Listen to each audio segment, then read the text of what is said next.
What's up, everybody? Welcome to another episode of Dear White Teacher. I'm your host, Brandon R. Scarborough, and today I got my buddy, my friend, James Talbert. What's up, man? Not much, man. It's good to be here. Good, man. Thanks for coming. How you been? I've been good, man. This Good. is exciting. Dear White People is one of my favorite movies, so being on Dear White Teacher is what's up, man. I haven't seen the movie, but did you watch the show? I watched the Netflix show. Okay, yeah, I'm hip to the show. I've never seen the movie, but I watched the show. Indeed. I love the show. Yeah. Indeed. Yeah, so I kind of borrowed the name from that whole theme. So yeah, that's kind of where it came from. I ain't never said that before, but yeah, That's what's up. Thank you, man. You can help me share something with folks they didn't know. Man, let's jump right in, man. Tell the people, who you are to whatever extent you want to share, what you do, and you just share with me. You got a new position and all that, so Yeah. we can jump right into that. Yeah, man. So I am, by nature, a youth pastor. So I've worked with youth for the last nearly 15 years. And I've worked in the church as a youth pastor, then an associate pastor, and now I do pastoral work with a team in Middlebury at a church called Citizens that's connected to a CDC called The Well. But about 2 years ago, we made a decision for our staff team to go bivocational. So for everybody to get jobs so we could pour more funds into the community. So when you work in a church, like I did for 15 years, you don't really have a lot of marketable skills. Mm-hmm. So I was like, what can I do? So a job came open at Cuyahoga Valley Christian Academy, so CVCA, for Bible teaching. So I went there to be a Bible teacher. And in my head, I was like, I'm a youth pastor. I know youth. I do youth. Yeah. But being an educator is a whole different ball game. So that was when I dove into becoming an educator. And very recently, at CVCA, I became the Coordinator of Multicultural Belonging.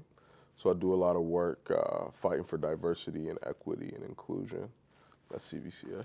So a couple things you said. First thing, you said you do pastoral work on a team of pastors. Yeah. That's dope because you're really the pastor. Yeah. that was a nice way of saying I don't do it by myself, but you like, I know. Yeah. Yeah. And I know some of the other ones too, but you the pastor, man. Yeah. Yeah. Second thing, you were doing teaching Bible. Mm-hmm. And so I remember when I came out there, we were a bit early and you were still in the midst of teaching.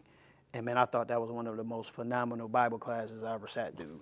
Thanks, man. So, I mean, it was really from, even I'm grown and being a church boy all my life, the way you were reaching them with that was really slick, really, really dope, man. So, just throwing a compliment your way, I guess. Appreciate that. Appreciate that. The third thing, say the name of that position again. So, the Coordinator of Multicultural Belonging. Okay, that's a lot. It's a lot. So, so explain what that title means. So, at CVCA, traditionally, CVCA, and I think if the administration was sitting here with me, they would nod their heads and agree at these things. CVCA was traditionally built to be a college prep school for Christian white kids who came from Cuyahoga Falls, Hudson, Stowe area. Mm-hmm. So it was really developed for that. It's a feeder school with Chapel Hill Christian School, with Heritage Christian and other Christian schools. But yeah, over the years, it's become more or less kind of like the mega church of Christian high schools. Yeah. Okay. CVCA, there's almost 1,000 kids who go there now from 6th to 12th grade. So it's a larger school of its kind. Yeah. And over the years, as it's grown, it's also just grown in diversity. So with the Ohio Ed Choice grant that you can get, so for kids who live in a school system that's failing, the government will pay for them, give them a grant to go to a private school. So with that, and just with the school growing, we have kids from Canton all the way to Cleveland. Really? And CVCA now has grown. It's almost 30% minority, so around 25% black. And then we have a pretty heavy refugee population as well. So CVCA now is more diverse than it's ever been. But with its origins, you have kids who come from, very sheltered Christian homes, and who, most of which have never rubbed shoulders with anyone culturally different, let alone like ethnically or racially different. So the need for multicultural belonging at CVCA is, it's very deeply needed. Yeah, I've never heard it coined that way, multicultural belonging. Yeah, you know, at the Christian school, like the word inclusion, like invites a whole nother conversation. Yeah, So they didn't want to use inclusion. got you. And with multiculturalism, they wanted to just really say like, hey, we want to like, so when we say multicultural, we mean like, all right, there's the ethnicity piece of it. There's the socioeconomic piece of it. There's the racial piece of it. There's just a whole ton of pieces. But they wanted to use belonging to not include, what inclusion means in most spaces. Right. So I want to jump back just a little bit, just in case somebody's listening or watching this that is not familiar with the area. You said you get kids from Hudson, Stowe. I think you said somewhere else. So those are to Akron, to where we are now, suburban, more affluent communities. Yeah, suburban and affluent, but if you look at those communities as well, I mean, like what we call Cuyahoga Falls and Akron, Caucasian Falls. Like, it's called that for a reason. Right. You look at Stowe and you look at Hudson. I mean, Hudson just literally had an incident last year. Yeah, I was about to say, if you're watching, just Google Hudson, Ohio, Just Google and Hudson. a lot will come up. I mean, there's deep race issues in Hudson. I mean, to look at Stowe is to look at, it's the same thing as Hudson. Yeah. So those areas, like, historically have race issues. Yeah. And historically, I mean, it's Caucasian Falls. I didn't want to go play football there in high school. Mm-hmm. So it's just a whole, So the premise of what we do here on the podcast is typically, or it is set up to talk to white or non-black teachers that are teaching in urban environments. We talk about building relationships, strategies on reaching kids, and things like that. But in your case, it's kind of flip side. You are the only black teacher in a primarily white school that's now, because it's grown, now it's 25% African American, which I didn't know, which is huge for that, because I know I had family go there. One like back in the that. day. No, nowhere near 25%. But even with that, that's a significant community of African Americans that are there now. And so the point of what we do here at the podcast, still, this conversation is still called for because teachers are still struggling to build relationships with minority students because they don't know the vernacular, they don't know the culture, they don't know some of the things that come with that. So talk about, so even before you get to this new position, talk about your time there and what you found yourself doing outside of teaching Bible, because we talked about before the cameras came on, you were the resident expert. Yeah, and I would say I'm still that in many ways. Yeah. Like, thankfully. Now they just pay you more to be the expert. Yes, praise God for that. Right. But we got, so I'm the only black male teacher there. There's a few other black teachers, but when I first came, I figured, hey, I'm gonna come like punch the clock. I'm gonna teach these classes and I'm gonna get out of here. But what I learned like very early was education is half curriculum. Like there's the science of teaching, but then there's the art of teaching. And the art of teaching is like I have to build a relationship, or else the information that I'm trying to communicate is never going to grow to transformation. So I need this information to like be rooted in relationship. And that's really going to help like the transformation grow. And that's where real education happens. So I'm like, all right, I need to build relationships. And as I started building relationships with students, obviously like I became a magnet for black students. So as I'm talking to black students, immediately I just begin to see myself in them. So I went to Malone and Canton, predominantly white school. And coming from Barberton, which was, when I went there, it was very multicultural. Like there was Bosnian Serbian refugees, there was white folks, there was black folks. We was just all at Barberton, just bound together by being poor. So it was just, that's what bound us together. So I went to Malone and I was like, dang, this is the first time I've experienced like racism in this way. Like I had to call my mom a couple times and be like, what's happening? And she's like, good old fashioned racism. Like don't fool with those folks. So I immediately begin to see myself in them. And what I realized very early is the questions that they're asking, I start talking. I'm like, well, this is what's happening here, guys. This is what white supremacy is. This is what a microaggression is. This is what, so I just start like trying to define terms. I'm like, well, you live here and they live here because of white flight and because of redlining. And I'm trying to define these terms. But what I really learned was they're not so much asking like, why are things the way they are? They're asking like, who am I? How am I viewed? And what does it mean for me to live in this skin? Yeah. So as I begin to answer those questions, yeah, my heart just began to break because I mean in '05, it was something completely different. Like my space didn't come till I was like a senior in high school. So they're trying to do this like not only in the middle of a pandemic, but they're trying to do this like when they have so many forces, like they're on TikTok and Snapchat constantly. Yeah. Like they have like the advent of social media that just makes it so much more difficult. So what I learned very early was, yeah, I need to do a lot of listening to them. I need to do a lot of learning.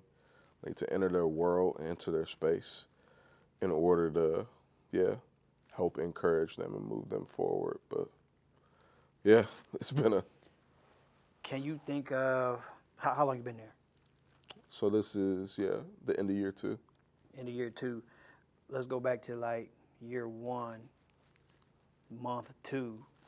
Like what was the eye-opening conversation experience? What do you think the first thing might have happened that kind of let you know, okay, I'm here for more than Bible class, where you experienced everything you just talked about, where I got to learn more, I got to listen more, I got to do that. What led you to that reality? The first one, yeah.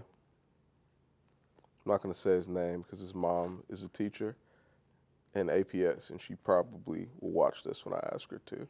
Okay. But she will know exactly. Okay. Yeah, kid, he grew up in like Christian schools, like from the time he was small. So he like grew up in Christian schools. He lives in like on like off Copley Road on the west side. Okay. Like he's grown up in like the traditionally black church. So he's grown up like in these white schools and these white spaces.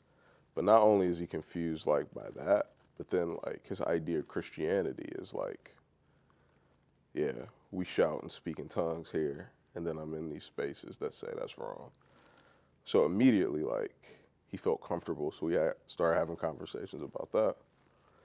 But last year, I'm only in 2 classrooms now, but last year I was in a different classroom every day, or every period of every day during COVID year. So I'm setting up tech, like trying to do all that crazy stuff before I even like dive into the hard part of teaching. So I'm setting up my tech, and I see him sitting there, and I see like this girl just like running her fingers through his fro. So I looked at him for a second, and I was like, he just looked at me, and I was like, he just looked at me, and I was like, all right. I was like, take your hands out of his hair. Everybody sit down. We're going to just have like a conversation about like why you don't touch other people's hair in general, but why you especially don't touch black folks' hair.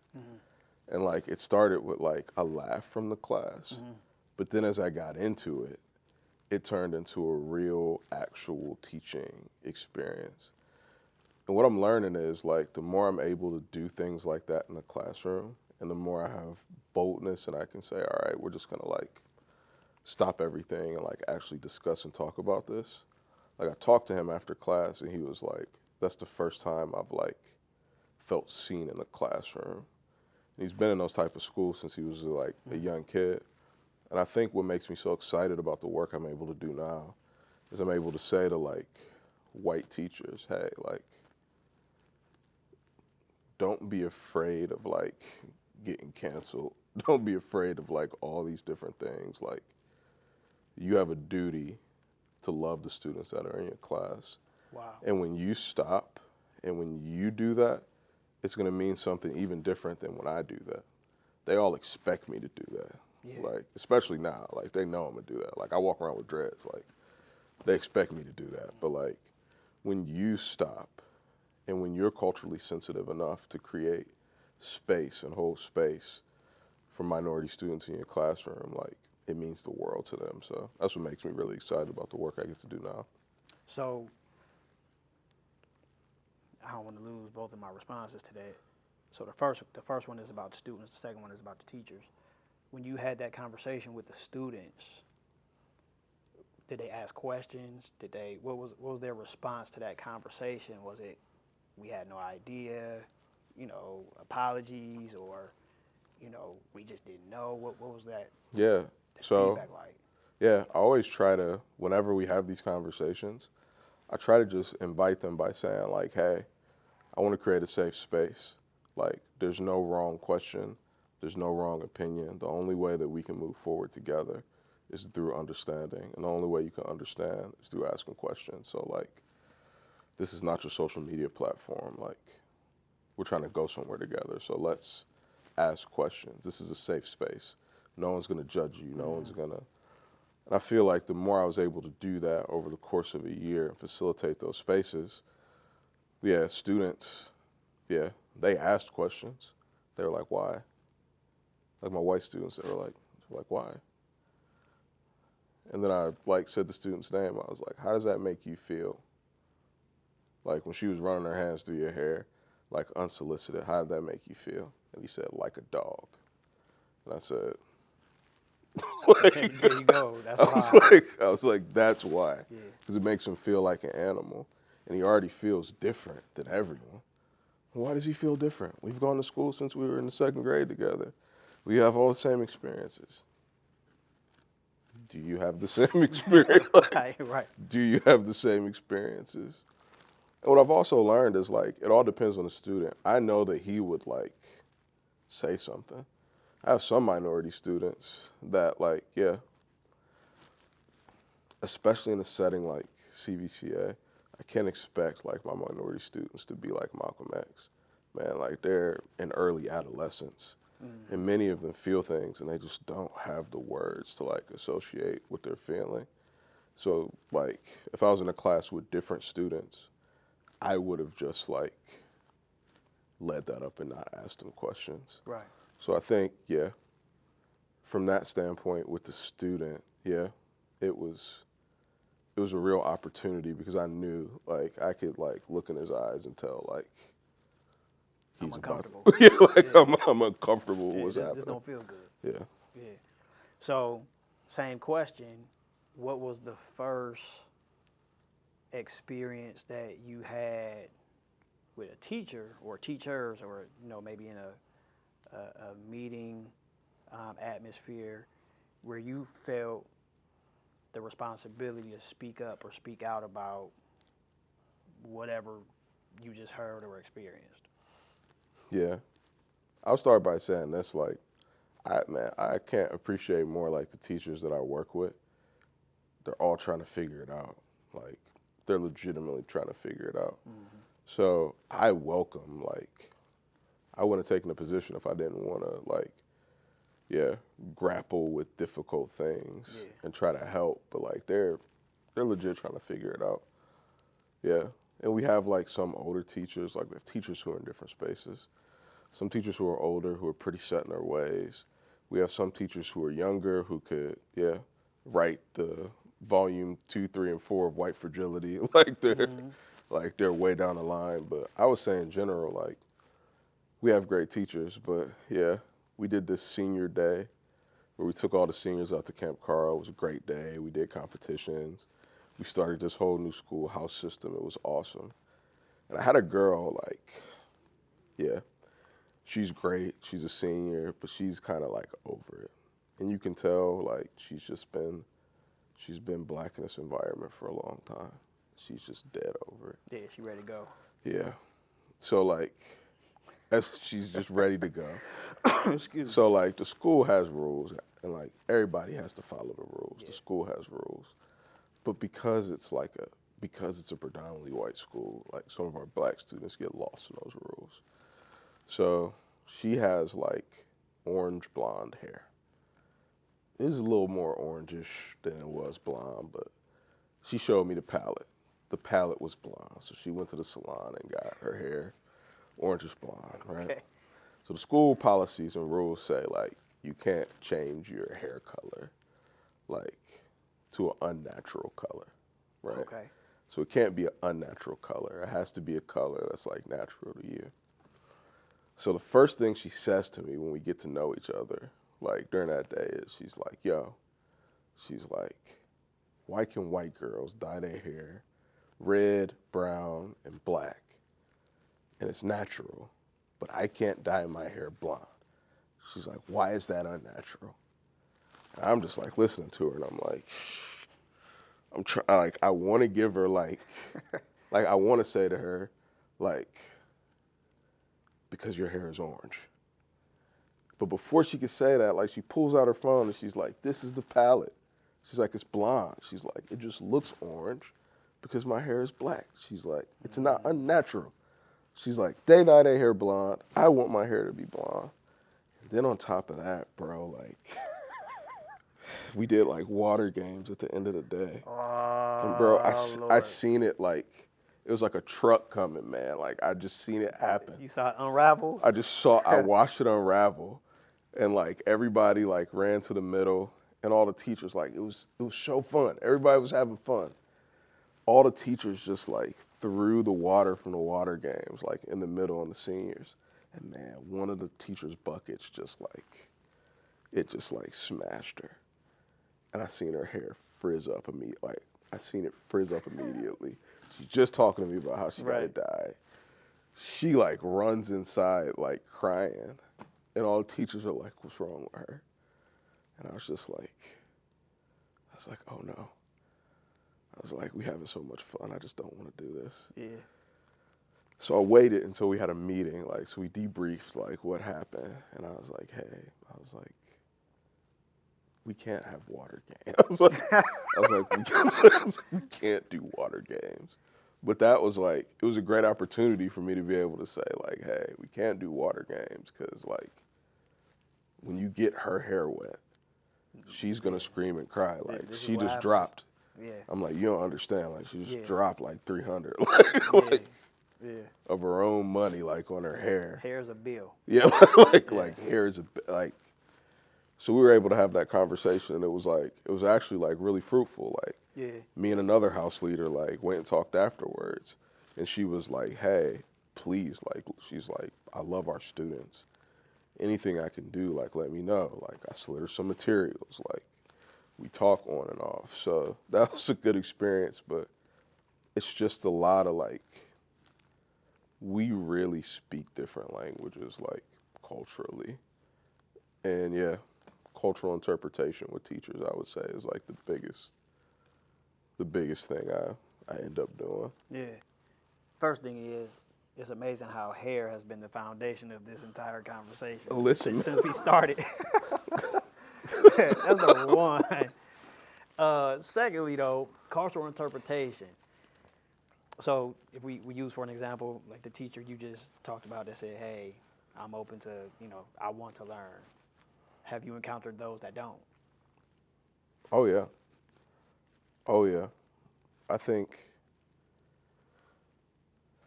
there's some who are locked into this idea of like, we have to do things the way they've been done. The reality of that is, well, times change, kids change. Like, I'm not horribly older than, like, that much older than the kids. Yeah. But the reality is, like, it's a whole different ball game from when I was in high school. So a teacher that's been teaching for 30 or 40 years in an environment that has rules to try to form things and form kids into a certain mold, like, yeah, there's teachers who I would say, like, are bucking up against the idea that, like, yeah, just because a kid's not doing what you want to do doesn't mean that they're, like, a bad kid or they're an unruly kid or even that they like want to break the rules. Like in a place like CVCA where you have like some really affluent kids, like we have some kids who aren't affluent. So some kids, when they break the dress code, like they're not breaking the dress code because they want to be defiant. Like they're breaking the dress code because like they don't have a clean polo shirt. So yeah. So dive. I was headed there next because you mentioned ed choice, which you explained really good for those that may not know what it is. But that's a great piece there for, because that's what CVCA is known for, affluence. Yeah. You know, that I've known that. I'm 41. It's always been, that's where the rich kids go. Yeah. Now with ed choice, you may not have that same type of affluence. And so to your point, what you just did, like the example you just gave, my pants aren't tattered because I'm trying to start a new trend. This is all I have. Yeah. So what does that conversation sound like because a kid's not going to say that, because that's not what it is. Yeah, I would say like it looks beautiful for the vast majority of teachers, because we have teachers who will just be like, yeah, if they see it, they just are buying kids stuff. Like, yeah, we have teachers who are just like, yeah, I see it, I'm taking care of it. Yeah, stuff is rough at home. Like, yeah, you don't teach because you're trying to get the bag. Like At all. Like Nowhere. Nowhere. Nowhere. Like you teach because you're trying to like, and I would say like the vast majority of our teachers are about that life. Okay. I venture into like 90% of our teachers are into that. But I would say it really comes out. So like we have like M term and J term. So like before spring break, it's a week where we do like education, but it's like during trips. So kids are literally like in non-COVID years, they're taking trips around the world, around the country. Like, and this year because it's COVID, no one's going international. But in a normal year, like kids will go study in Rome or go study in other places, and you have to pay for that stuff like out of the pocket. Like even with the stateside trips we're doing this year, like a lot of our ed choice students, like their ability to like take part in what it means to be a part of our school because of those trips is, yeah, they got to go on a trip where the free one, that's just like here. So those conversations, like at a staff level, have become really cool. Like our administration does a great job. Like they just we took a whole personal development and just, broke into departments and just talked about, hey, what are the best trips that we can do for like the least amount of money? And I think there's a growing consciousness to that among administration and teachers. The students are where it gets rough. Like the students are where it gets rough. Like, yeah, there's an assumption that if you go there, you have X. The reality is like students don't. And that comes across huge in sports. Grateful for Matt Futch, like, just being a head coach there in basketball and his ability to really like even the playing field, like coming from Bookville. Yeah. And just, the experience. Shout out to Futch and Bookville. Shout out to Futch and Bookville, 1040. 10, I can't, I Big got 1040. Yeah. We talk 1040 comes up a lot. 1040. I mean, I coached at Garfield, Yeah. so I love the South Side. This is all sidebar. Sorry, what y'all watching this. You went to BHS, but you went to the wrong BHS. I went to Bookville High School, which is the real BHS, the only BHS. But I heard you all use that term, and it's 5 minutes away from the real BHS. And it's okay. It's the Barberton High School. Yeah. Anyway, 1040 all day. Matt Futch, great coach, great person, great human being. Just was a star at Bookville, and is a star person now. He's the coach at head men's basketball coach at CVCA. So I'm positive he's a great addition to what you all are doing there. And he's able to really he's able to bridge the gap. Yeah, in sports being a space where many of our ed choice kids plug in. It's just great to have him there. But I mean, yeah, I have a student who's on the tennis team right now, and she's trying to figure out, like, she's one of the captains, and she's trying to figure out, she's like, I'm one of the captains. She's like, I have to plan stuff, but she's like, I can't pay for this. So, like, we're having a whole conversation just around that. So, yeah, those conversations become really real. But, yeah, big ups to our administrators who are, doing real work and figuring that stuff out. That's good. That's good. So with you taking, let's fast forward past. So will you still be teaching? Yeah, so I've been in a classroom for half the day. Okay. So with the new position, say the title again. So yeah, the Coordinator of Multicultural Belonging. So what does that look like for you? What does that entail? How are you building? Whatever you're building, the increased relationships and all that kind of stuff with that new position. Yeah, when I was at Malone, Brenda Stevens and Kevin Williams like saved my life. Wow. Like the both of them, like, and Brenda, like, she was the director of like the Multicultural Student Union at Malone. I remember. And like her pulling me into the gospel choir, and yeah, I'm only a leader today, like, because of her and Kevin. Wow. And I'm gonna emulate like what I seen them do. So we're gonna start with a multicultural student union, which we call Embrace. It's a club.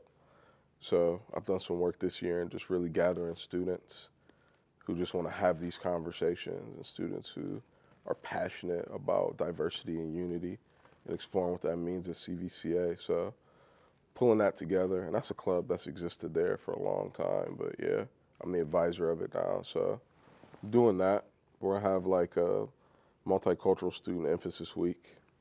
We got the gospel choir in chapel, which is like a huge deal for CVCA. So yeah, they were singing Kirk Franklin in chapel today, which is like historic. Yeah, it's a huge deal. Yeah. So we got that popping off. But yeah, we also the thing that did it for me at Malone was like we did trips, and I was able to go places and meet other students who were in similar situations to me.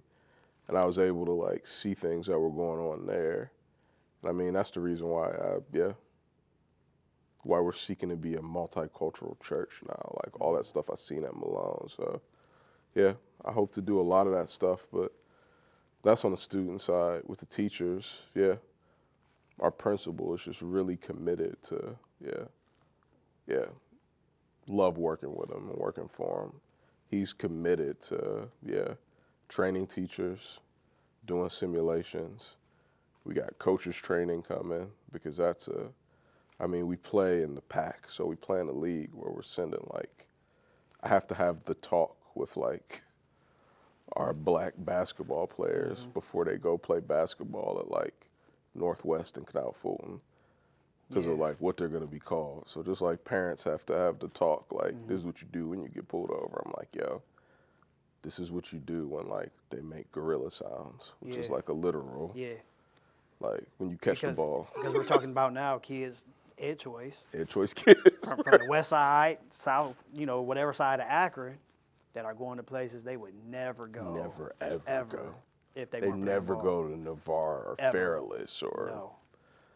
So I'm having a talk with them, hey, when you go there, you're gonna encounter this. Yeah. This is what's gonna happen.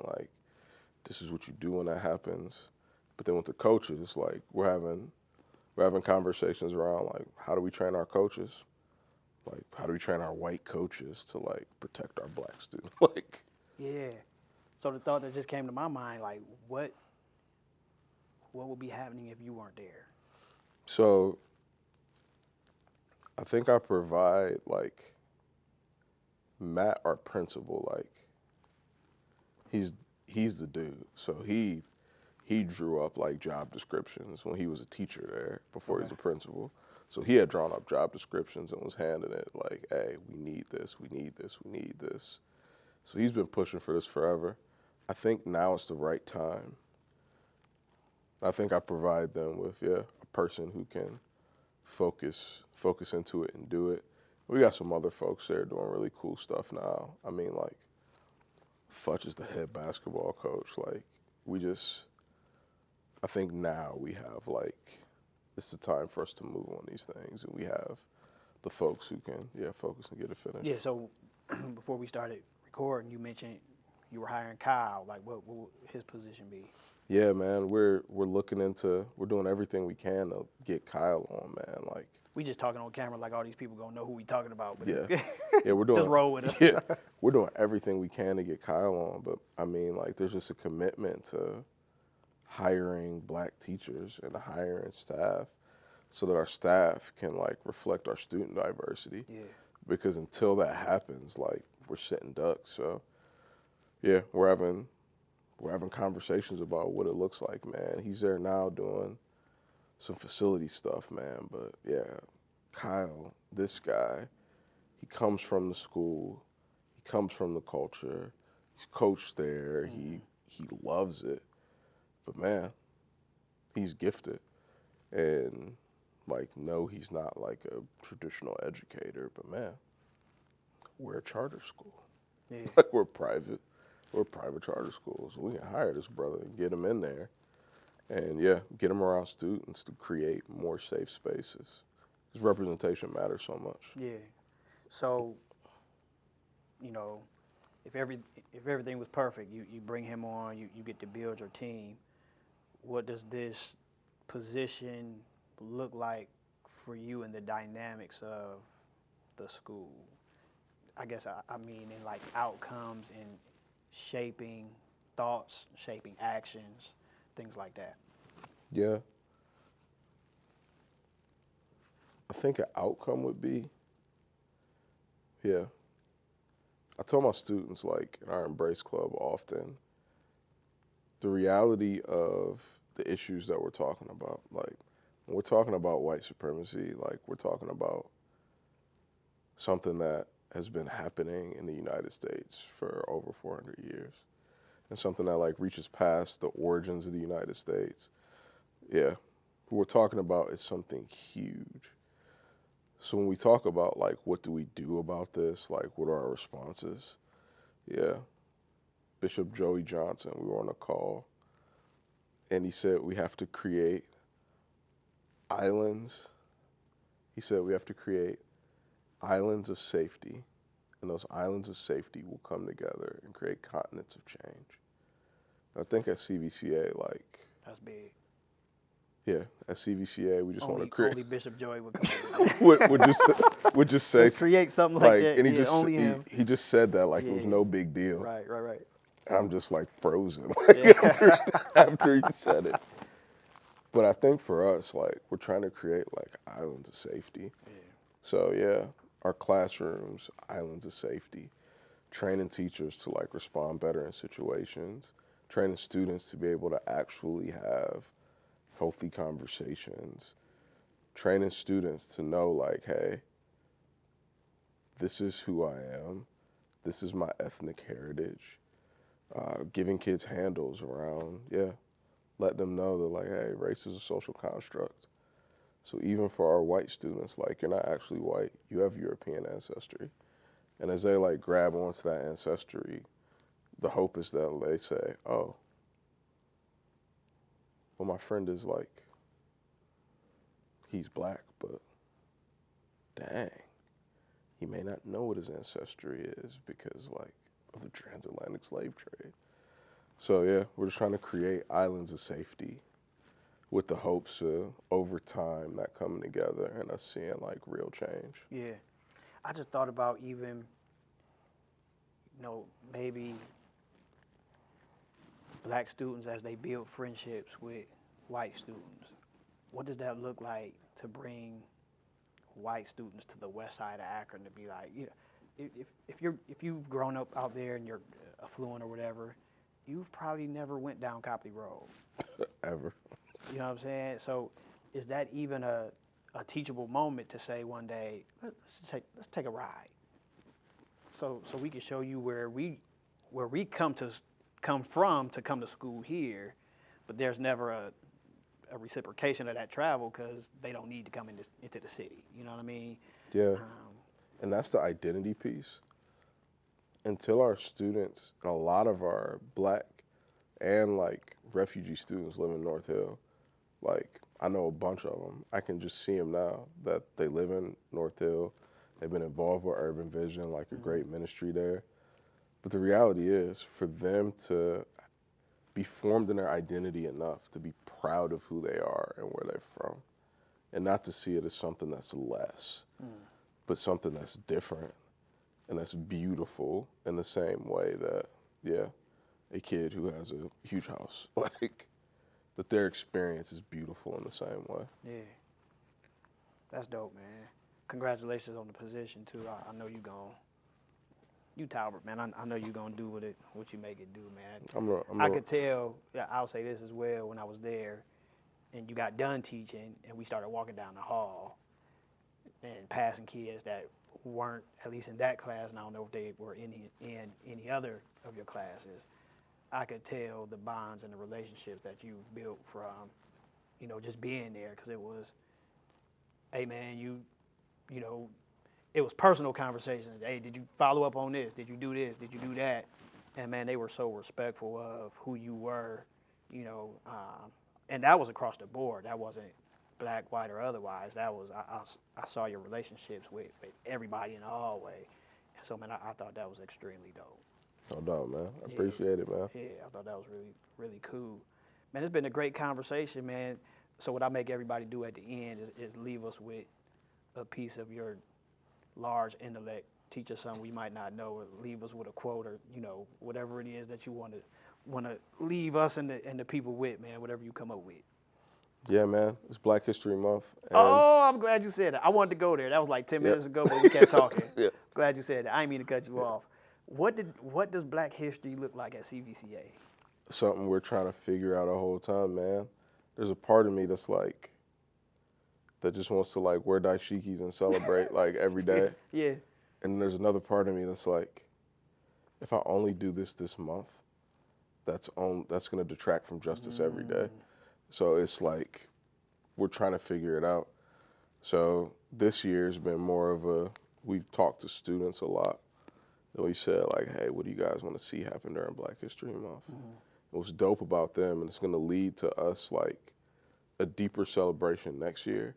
But they're like, hey, Black History Month, we need to celebrate the Latinx community during Latino History Month, Women's History Month. So they're ready to get live, like. Yeah.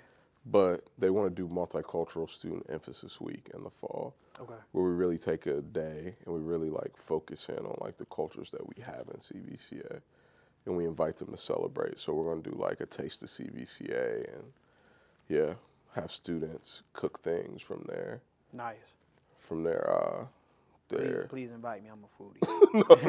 no doubt. I just left a foodie. That's why I'm dressed up. I just left a food event. No doubt, man. We'll invite you. But so a lot of listening to them. But it's a cliche. But I think at CVCA and in the work we do in Middlebury, like when Frederick Douglass says it's better to build strong children than to repair broken men. Yes. Like, it's just giving me a breath of fresh air as I think about Frederick Douglass, and I think about his work, and I think about the reality of that statement. Like, I got students in Middlebury who are 16, 17, 18, who've just been enculturated into violence their whole lives. And the reality is, like, we got to catch kids earlier. And the work I do at CVCA, I'm like, before they're 40 and set in really like problematic ways, I pray that the conversations that we're able to have, invite them out to embrace, will build strong teenagers, and we not have to repair broken men. I think that was strong enough to be your ending quote. There we go. That was good, because you gave us like 4 good ones, man, to end with, man. Man, that's phenomenal. Great conversation, man. I appreciate you coming, man. Appreciate being on here, man. Yeah, man. This has been an exciting journey, man. So I'm excited to see where it goes. And so, man, look at one of the cameras, tell them where they can find you if you want to do, tell them your social media and, all that kind of stuff. No doubt. You can find me at James Thomas Talbert on Facebook and on Instagram, or you could look at our church page, Citizens Akron. You can find a bunch of stuff on there too. Cool, man. Thank you, No doubt, man. man. Appreciate you, man. Yes, sir. Thank you for watching. See you next time, dear white teacher.